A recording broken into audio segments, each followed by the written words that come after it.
कि किसी के फर्स्ट हाउस में शनि और चंद्रमा है। पर ऐसे लोग बहुत ही इंटेलिजेंट होते हैं। वहीं अगर हम बात करें जिसका सेकंड हाउस में शनि और चंद्रमा है, स्वयं को व्यक्ति को मुख के रोग हो सकते हैं। सेकंड हाउस हमारा धन का भी माना गया है। तो धन से रिलेटेड क्या चीजें हो सकती हैं? धन से संबंधित कोई परेशानी नहीं होती। अगर थर्ड हाउस में शनि और चंद्रमा की युति है, हाँ, तो ये छोटे भाई बहनों के लिए अच्छी नहीं। तो ये फोर्थ हाउस को बोला गया कि घर, गाड़ी, घोड़ा, बंगला, तो इसमें अगर शनि चंद्रमा है तो कैसे डिकोड करें इसको? गाड़ी भी होगी, मकान भी होगा, सुख सुविधाएं भी होंगी, लेकिन ये माँ के लिए पीड़ा कारक है।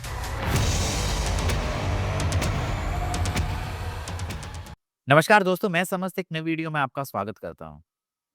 दोस्तों, एक कुंडली के अंदर कॉम्बिनेशन होता है जिसमें शनि और चंद्रमा एक साथ होते हैं, जिसको विष योग भी माना गया है। तो आज का जो हमारा वीडियो है, हम एक डिटेल्ड एनालिसिस करेंगे कि कौन से ऐसे हाउसेस हैं जहां पे ये पॉजिटिव रिजल्ट देता है और कौन से ऐसे हाउसेस हैं जहां ये नेगेटिव रिजल्ट देता है। और अगर आप लोगों की कुंडली के अंदर ये कॉम्बिनेशन है, तो आप इस वीडियो को देख के ये एनालाइज कर सकते हैं कि कहाँ आपको सावधानी बरतनी है।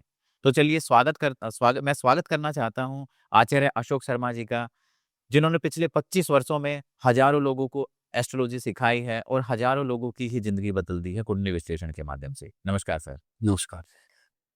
सर, जब हम शनि चंद्रमा की बात करते हैं तो सबसे पहले मतलब वही आता है कि विष योग। विष का मतलब जहर जी। होता है। तो ऐसा इस कॉम्बिनेशन में क्या है कि इसको विष योग बोला गया? वैसे देखा जाए तो हमारे आचार्यों का एक संदर्भ रहा है कि शनि को रोग का हेतु का है। शनि जो है वह रोग का, दुख का, पीड़ा का, इन सब चीजों का कारक है।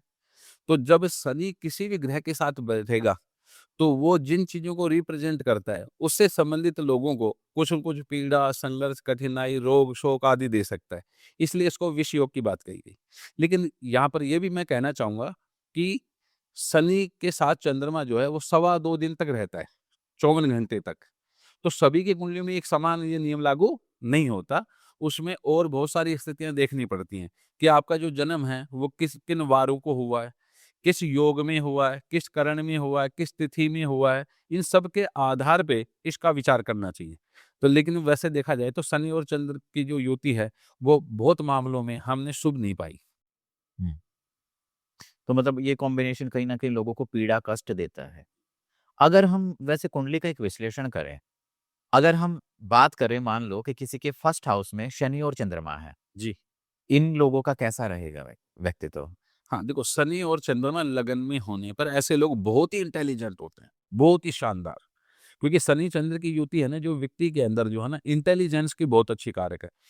एक यहाँ पर क्या संदर्भ है कि शनि जो है हमारी जन्म पत्री में वह गुप्त ज्ञान का कारक है, संन्यास की वृत्ति देने वाला है, हमारे रिचुअल्स को फॉलो कराने वाला ग्रह भी यही है। जब ये चंद्रमा के साथ में होता है तो ऐसा व्यक्ति आध्यात्मिक लेवल पे बहुत अच्छी ऊंचाइयों को भी छूने वाला होता है। लेकिन साथ में रोग का भी हेतु है। तो ऐसे में देखना पड़ेगा कि जैसे ये मेष लगन की कुंडली मान लेते हैं, तो मेष लगन की कुंडली में ये चतुर्थेश है और दशमेश और एकादशेश है। तो लगन के अंदर ही शनि नीच का हो गया यहाँ पर। तो स्वयं को भी कुछ है ना जो मेंटली डिस्टर्बेंस देगा, साथ में माँ को भी कुछ मेंटली डिस्टर्बेंस दे सकता है। लेकिन राजयोग के संदर्भ में चतुर्थेश का दशमेश से संबंध होने पर ऐसी स्थिति में ऐसा जातक को सुख सुविधाओं से संपन्न रखेगा। लेकिन माँ को भी कुछ क्रोनिकल डिजीज दे सकता है, माँ को कुछ टांगों की ऐसी प्रॉब्लम दे सकता है, माँ को कुछ हार्ट की प्रॉब्लम दे सकता है, बीपी की प्रॉब्लम दे सकता है। तो वो ऐसी प्रॉब्लम होगी जो लंबे समय तक चल सकती है।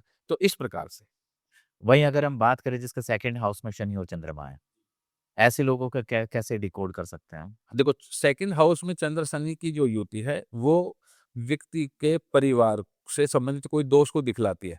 तो इसका मतलब परिवार में किसी न किसी को कोई हेल्थ की मेजर प्रॉब्लम हो सकती है। दूसरा, स्वयं को व्यक्ति को मुख के रोग हो सकते हैं। दूसरा, स्पीकिंग स्किल्स के कारण परिवार में तनाव जैसी स्थिति बन सकती है। तो इस प्रकार से इसका विचार कर सकते सेकंड हाउस हमारा धन का भी माना गया है। तो धन से रिलेटेड क्या चीजें हो सकती हैं इसमें? हैं। हाँ, यहाँ ये विचार है कि शनि जब भी सेकंड हाउस में होता है तो धनाढ़ योग देता है। चंद्रमा भी धन का कारक है, तो धन से संबंधित कोई परेशानी नहीं आएगी। हाँ, धन संपदा आदि को लेके परिवार में मतभेद हो सकते हैं, क्योंकि बहुत अत्यधिक धन होगा तो धन को पाने की आकांक्षा सभी को होती है। तो परिवार में कुछ परेशानियां हो सकती है। धन से संबंधित कोई परेशानी नहीं होगी।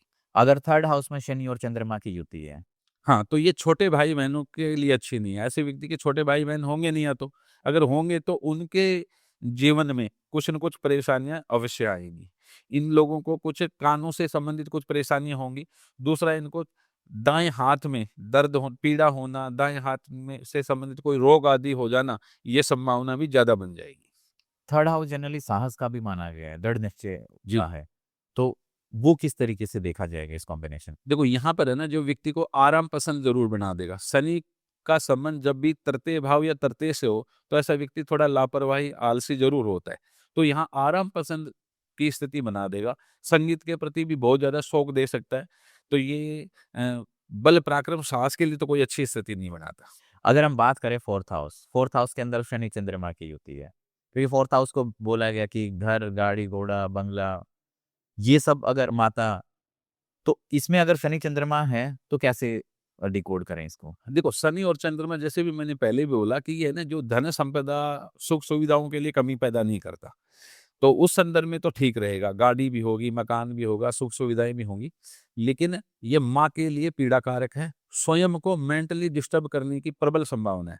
दूसरा, ये चतुर्थ भाव हमारे हृदय में है, तो पहले ऐसा व्यक्ति है ना, बहुत धार्मिक प्रवृत्ति का हो सकता है, लेकिन उसके जीवन में कोई ऐसी घटना घट जाए, जिसके बाद में वह धार्मिकता को छोड़ दे या भगवान के ऊपर भी आक्षेप करने लग जाए, उँगली उठाने लग जाए, ऐसी स्थिति बन सकती है। तो स्वयं को उन्माद रोगी बना सकता है। बहुत इंटेलिजेंट होते हैं ऐसे लोग, तो ऐसे लोगों को क्या है ना, थिंकिंग के कारण इनको परेशानी उठानी पड़ सकती है। चलिए बात करते हैं फिफ्थ हाउस की, संतान का, बुद्धि का। अगर फिफ्थ हाउस के अंदर हमारे शनि चंद्रमा की युति है, तो क्या हो सकता है? हाँ, ऐसा व्यक्ति बहुत इंटेलिजेंट होगा, लेकिन ओवर थिंकिंग के कारण कई बार स्वयं पागल जैसी स्थिति भी बन सकती है। इनको भी मेंटली डिस्टर्बेंस होने की प्रबल संभावना होती है। साथ में ये संतान को के लिए भी कष्टकारक होता है। लेकिन 5वें भाव का जो शनि है, वो व्यक्ति को इस दुनियादारी से, इस मोह-माया से विरक्त भी करने की ताकत रखता है, कि उसको इतना ज़्यादा शौक नहीं रहता कि मैं इतना धन कमा लूँ, इतनी मेरे पास संपत्ति हो, इन चीज़ों में उसका दिमाग नहीं जाता। कहीं न कहीं आध्यात्मिक संदर्भ में ये बहुत ही सुंदर राजयोग है एक्चुअल में, कि ऐसा व्यक्ति ना परमात्मा को मानने वाला होगा, पूजा-पाठी होगा, अध्यात्म के प्रति है ना, जो इसके मन में, व्यक्ति के मन में जो है वो इज़्ज़त, आस्था, श्रद्धा कुछ विशेष हुआ करती है। लेकिन संतान के लिए कष्टकारक स्थिति है। कई बार संतान की हानि होने की भी संभावना होती है। अच्छा, जब हमने जैसे राजयोग की बात की या फिर संतान की हानि की बात की, तो ऐसे में लग्न भी देखा जाएगा कि किसी पर्टिकुलर लग्न के अंदर ही राजयोग बनेगा? हाँ, वैसे देखा जाए तो चंद्र और शनि का जो सबसे अच्छा जो योग है, वो तुला लगन में बनता है, आपको बताऊँ। ये सबसे बेस्ट है। तुला लगन की कुंडली में शनि योग कारक होगा और दशमेश होगा चंद्रमा। अगर ऐसे में ये केंद्र त्रिकोण या धन भाव में या लाभ भाव में स्थित हो, तो ये बहुत ही सुंदर राजयोग है। लेकिन चंद्र शनि का कॉम्बिनेशन जो है, वह धन संपदा से संबंधित कोई परेशानी नहीं देता। अमूमन माँ को हेल्थ की प्रॉब्लम होना, स्वयं को कोई हेल्थ की प्रॉब्लम होना, स्वयं को तो ज़्यादातर मेंटली डिस्टर्बेंस की संभावना होती है। और जिस भाव में बैठेगा उस कारकत्व के अनुसार, जैसे देखो हमने बात करी कि तीसरे भाव में चंद्र शनि है, तो छोटे भाई-बहन ना हो, और हों तो उनके लिए अच्छी स्थिति नहीं है। चतुर्थ में है तो माँ के लिए अच्छी स्थिति नहीं है, स्वयं के लिए भी अच्छी स्थिति नहीं है, क्योंकि वो हमारे मन के भाव में बैठ गया। पंचम में आए तो हमने कहा कि संतान के लिए कष्टकारक है, स्वयं को भी कुछ, क्योंकि मेरा बुद्धि स्थान है, तो वहाँ अगर चंद्र शनि इकट्ठा होगा, तो मेरे को भी मेंटली डिस्टर्बेंस होने की संभावना होगी। लेकिन यह 5वां भाव मेरी संतान का होने के कारण संतान के लिए कष्टकारक होगा। तो ये इस प्रकार से इसका विचार है। अगर सिक्स्थ हाउस के अंदर, क्योंकि सिक्स्थ हाउस तो बीमारी, कर्जा, शत्रुओं का इनका माना गया है। तो अगर सिक्स्थ हाउस में हमारा शनि और चंद्रमा की युति बन जाए, छठे भाव में हो तो ये है ना, जो धन संपदा के लिए भी अच्छा नहीं है और स्वयं के लिए भी अच्छा नहीं है, और ये ननिहाल में मामा के लिए या मौसी के लिए भी अच्छी स्थिति नहीं बनाता। या तो उनकी वैवाहिक जीवन में बहुत ज्यादा परेशानी दे देगा, या उनको कुछ हेल्थ के बड़े इशू दे देगा। स्वयं को भी कुछ न कुछ टांगों की प्रॉब्लम होना, हार्ट की प्रॉब्लम होना और बीपी की प्रॉब्लम होना निश्चित तौर पे जो है देखा जा सकता है। तो छठे भाव में ये युति ज्यादा अच्छी नहीं है। अगर हम बात करें सेवेंथ हाउस माना गया है हमारा मैरिज, पार्टनरशिप। तो सेवेंथ हाउस के अंदर अगर शनि और चंद्रमा की युति बन जाए, हाँ, ये एक खराब स्थिति है। सप्तम भाव में होगा तो जीवन साथी को कुछ हेल्थ के मेजर इश्यू हो सकते हैं। जीवन साथी की आयु को भी ये कहीं न कहीं अफ़ेक्ट डालता है। साथ में किसी पार्टनर पार्टनरशिप में अगर ऐसा व्यक्ति काम करता है, तो उसके साथ में आने वाले समय में विरोध जैसी स्थितियाँ पैदा हो सकती हैं, वाद-विवाद हो सकते हैं। तो 7वें भाव में ये कोई ज़्यादा सुंदर स्थिति नहीं है और ये क्योंकि मारक भाव है, तो यहाँ पर शनि और चंद्रमा जो बैठेंगे, तो स्वयं के लिए और जीवन साथी के लिए और पार्टनरशिप के लिए, इन तीनों चीज़ों में कहीं न कहीं गड़बड़ पैदा करेंगे। कुछ न कुछ अशुभ फल देने वाले ज़रूर बन जाएँगे। अगर हम बात करें 8th हाउस हमारा ऑकल्ट का माना गया, स्ट्रगल्स का माना गया, पीड़ा का माना गया है, हमारी डेथ से रिलेटेड भी है। तो यहाँ शनि और चंद्रमा आ जाए। हाँ, 8th हाउस में भी चंद्र-शनि की युति अच्छी नहीं है। ये स्वास्थ्य के लिए बहुत खराब है। इन लोगों को बवासीर होना, भगंदर होना, डाइजेशन से संबंधित प्रॉब्लम होना, ये सब चीज़ें होने की संभावना होती है। साथ में ये ससुराल के लिए भी अच्छा नहीं होता। ससुराल में भी किसी को हेल्थ की मेजर प्रॉब्लम हो सकती है। किसी की शादी ना होना, शादी हो जाए तो उनकी शादी ना जो संपूर्ण रूप से परिपूर्ण ना होना, यानी कि हो सकता है कि भई ससुराल में कि कभी या तो सास की डेथ पहले हो गई हो या ससुर की डेथ पहले हो गई या जन्म के समय ही बच्चे की माता की डेथ हो गई हो, ऐसी संभावनाएं यहाँ बना देता है। तो अष्टम भाव में चंद्र शनि एक तो टांगों की प्रॉब्लम देता है, दूसरा हार्ट की प्रॉब्लम दे सकता है, माँ को मेजर हेल्थ की प्रॉब्लम दे सकता है। यहाँ पर डायबिटीज आदि की संभावना भी ज्यादा होती है। अगर हम बात करें 9th हाउस हमारा धर्म और पिता का माना गया है। यहाँ अगर शनि और चंद्रमा की युति हो जाए। ये भी आध्यात्मिक स्तर से और सुंदर बात है। ऐसा व्यक्ति जो है वो आध्यात्मिक लेवल पे बहुत सुंदर होता है और मोह माया से परे होकर के इस संसार सागर में संन्यास जैसा वृत्ति के साथ में अपना जीवन यापन करता है। इन लोगों को की भी कोई बहुत ज़्यादा इच्छाएँ नहीं होती।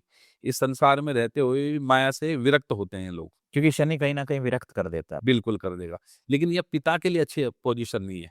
दूसरा छोटे भाई-बहन हैं उन अगर भाई है तो उसकी पत्नी के लिए अच्छा नहीं, बहन है तो उसके हस्बैंड के लिए अच्छा नहीं होता। छोटे साले के लिए भी या साली के लिए भी अच्छी स्थिति नहीं है अगर 9th हाउस में जिनका भी चंद्र और शनि है। उनको मेंटली डिस्टर्ब होना, उनके वैवाहिक जीवन में कुछ गड़बड़ होना और पिता को भी कुछ हेल्थ की प्रॉब्लम होना, स्वयं के लिए अच्छा है। स्वयं के लिए जो है जहाँ तक धन संपदा से युक्त होगा, इज्जत मान मर्यादा बहुत अच्छी होगी और अध्यात्म के स्तर पर ऐसा व्यक्ति ऊँचाइयों को प्राप्त कर लेगा। एजुकेशन बहुत अच्छी वो प्राप्त कर लेता है। साथ में इंटेलिजेंट बहुत अच्छा होता है। चलिए बात करते हैं 10th हाउस के बारे में। 10th हाउस हमारा करियर का है। तो यहाँ अगर शनि और चंद्रमा की युति बन जाए। यहाँ पर ये है कि स्थायित्व भी देगा। चंद्र शनि अगर 10th भाव में हो तो किसी एक ही प्रोफेशन में व्यक्ति को है ना जो ज़्यादा जो है सफलता अर्जित करनी चाहिए। बार-बार बदलाव की स्थिति नहीं बनानी चाहिए। क्योंकि अगर बार-बार अगर बदलाव की स्थिति बनेगी तो डिप्रेशन का शिकार बना देगा। तो यहाँ पर स्थिरता के साथ काम करे तो अच्छी स्थिति है, लेकिन बार-बार चेंज करेगा तो ऐसे में स्वयं को अपने प्रोफेशन वगैरह को लेकर के व्यक्ति है ना डिप्रेशन में भी जा सकता है। तो इस संदर्भ में खराब है। अन्यथा एक ही काम में अगर ये व्यक्ति जो है लगातार ईमानदारी से मेहनत करता रहे तो उसमें सफलता बहुत शानदार है। क्योंकि शनि इसको स्टेबिलिटी दे देगा। बिल्कुल दे चंद्रमा का रोल यहाँ पे क्या रहेगा? कुछ मानसिक प्रॉब्लम भी हो सकती है? हाँ, चंद्रमा क्या है कि मन का कारक है और शनि स्थिरता का कारक है। लेकिन चंद्रमा में चंचलता भी है। हाँ। तो ऐसे में ऐसा व्यक्ति ना जो थोड़ा-सा मान लीजिए कि बार-बार बदलाव करने की स्थिति बनाता है। कभी ऐसे लोगों की विदेश यात्रा की भी बहुत ज़्यादा संभावना होती है। कभी एक ही प्रोफ़ेशन में नहीं रहते ऐसे लोग, बहुत सारे इधर-उधर हाथ मारने वाले लोग होते हैं और इनको एक जगह बैठ कर के ही काम करना चाहिए। जिनका भी 10वें भाव में शनि है, उनको सिटिंग का काम करना चाहिए। अगर वो बार-बार ऐसा काम करें जिसमें आना-जाना लगे, यात्रा रहे, जर्नी वग़ैरह हो, तो उससे पैसा तो कमा लेंगे लोग, लेकिन वो सारा पैसा खर्च भी होता चला जाएगा। तो उसमें जो है कहीं की बरकत नहीं हो पाती। 10वें भाव में अकेला शनि वैवाहिक जीवन के लिए बहुत अच्छा नहीं होता। यहाँ चंद्र शनि है दोनों, तो ये भी बात है कि सास का भाव है, तो सास को कोई हेल्थ की प्रॉब्लम हो सकती है। सास के कारण जो है वो घर की का जो माहौल है वो बहुत खराब हो सकता है। तो चंद्र शनि 10वें भाव में कुछ मामलों में सही है और कुछ मामलों में अशुभ भी फल देगा। अगर बात करते हैं 11वें भाव की 11th हाउस में अगर शनि और चंद्रमा की युति हो जाए। हाँ, तो 11th हाउस में भी इनकम सोर्स वगैरह के लिए तो ये कुछ सही फल दे देता है, लेकिन बड़े भाई-बहनों के लिए अच्छी स्थिति नहीं है। साथ में आपकी जो संतान है, जिसकी कुंडली है, उसकी संतान का जो भी स्पाउस है, बेटा है तो बहू है और बेटी है तो उसका हस्बैंड है, उसके लिए अच्छी स्थिति नहीं बनाता, उनको कहीं न कहीं कुछ पीड़ा कारक हो सकता है। साथ में यहाँ पर है ना, माँ को भी हेल्थ की मेजर प्रॉब्लम होने की संभावना बनती है। तो इनकम सोर्स के लिए तो ठीक है, चंद्र और शनि, क्योंकि ऐसे व्यक्ति का विचार है ना जो अधिक से अधिक धन कमाने की तरफ ज़्यादा जो है वो दिमाग चलेगा और उसके अंदर बहुत अच्छी ऊंचाइयों को प्राप्त कर सकता है। लेकिन हेल्थ से संबंधित कुछ परेशानियां स्वयं को की माता को और संतान के स्पाउस को जरूर होने की संभावना होती है। उनकी डिले मैरिज होना भी इसमें एक बहुत महत्वपूर्ण कारण हो सकता है। अगर हम 12वें हाउस की बात करें, 12th हाउस की बात करें, जिसको मोक्ष का घर भी माना गया, लॉसेस का भी माना गया है, तो 12th हाउस में अगर शनि और चंद्रमा आ जाएँ, 12th हाउस में चंद्र शनि की युति अच्छी नहीं है, क्योंकि यहाँ पर व्यक्ति की नींद उड़ा देगा। व्यक्ति को जो शयन सुख है, बेड जिसको बेड प्लीजेंट बोलते हैं हम, प्लेज़र जो बोलते हैं, वो है ना उसको कहीं न कहीं छीन लेगा। ये भी वैवाहिक जीवन के लिए अच्छी स्थिति नहीं बनाता और कहीं न कहीं धन हानि का योग है। विदेश में ऐसे लोग जाकर के बस जाते हैं तो वहाँ पर तरक्की करते हैं, लेकिन उसके बावजूद भी फिर उनको कहीं न कहीं धन हानि हो जाती है, बार-बार परिवर्तन की स्थितियाँ बन जाती हैं। दूसरा जेल, ज़मानत आदि पे पैसा खर्च करने की भी संभावना होती है। इनको इज्जत, मान, मर्यादा से संबंधित भी परेशानी होती है। इनके जो पिता हैं, उनको भी एक समय आने पर इनके जन्म के बाद जिनकी कुंडली में योग होता है, अपना बर्थ प्लेस है, उसको छोड़ करके दूसरी जगह जाकर के शिफ्ट हो जाते हैं। तो इस तरीके से देखा जाए तो पिता के लिए तो स्थायित्व नहीं देता ही, पिता को कुछ परेशानियाँ देगा। साथ में जो ननिहाल पक्ष है, अगर मामा हैं, तो मामी, जैसे 6th हाउस में हमने देखा हाँ, है, तो ये इसका स्पाउस का स्थान है, वहाँ भी उनके लिए अच्छी स्थिति नहीं बनाता। तो अगर मोटा-मोटा डिकोड किया जाए तो पैसे से रिलेटेड तो कोई समस्या नहीं होगी, पैसा तो आएगा, लेकिन अलग-अलग हाउसेस के एट्रिब्यूट के अकॉर्डिंग जो भी चीज़ें हैं, वहाँ-वहाँ ये प्रॉब्लम क्रिएट करेगा, चाहे बीमारी दे देगा या फिर फैमिली में कोई प्रॉब्लम दे देगा या करियर के अंदर प्रॉब्लम हो सकती है। इसकी सबसे सुंदर बात क्या है कि चंद्र शनि जब इकट्ठे होते हैं तो ऐसे लोग बड़े इंटेलिजेंट होते हैं। तो अपने परिवार का पालन पोषण इन केन प्रकरण बाई हुक और बाई कुक जिसे आप कहते हैं ये कर लेंगे। इनको इतनी समझ होती है और इन सबसे बड़ी बात क्या होती है कि लगन पंचम नवम में हो तो इनको पैसे की बहुत ज्यादा भूख भी नहीं होती। कहीं न कहीं जो है ये संतोष की भावना पे चले जाते हैं। तो इनको जितना चाहिए बस उतना मिल जाए तो ये भगवान का जो है शुक्रिया अदा करने वाले लोग हो जाते हैं। तो ये तो बहुत सुंदर बात है। हाँ, ये जो हैं अगर मान लो दूसरे भाव में, 11वें भाव में हों, तो पैसे की भूख कुछ ज़्यादा विशेष हो सकती है।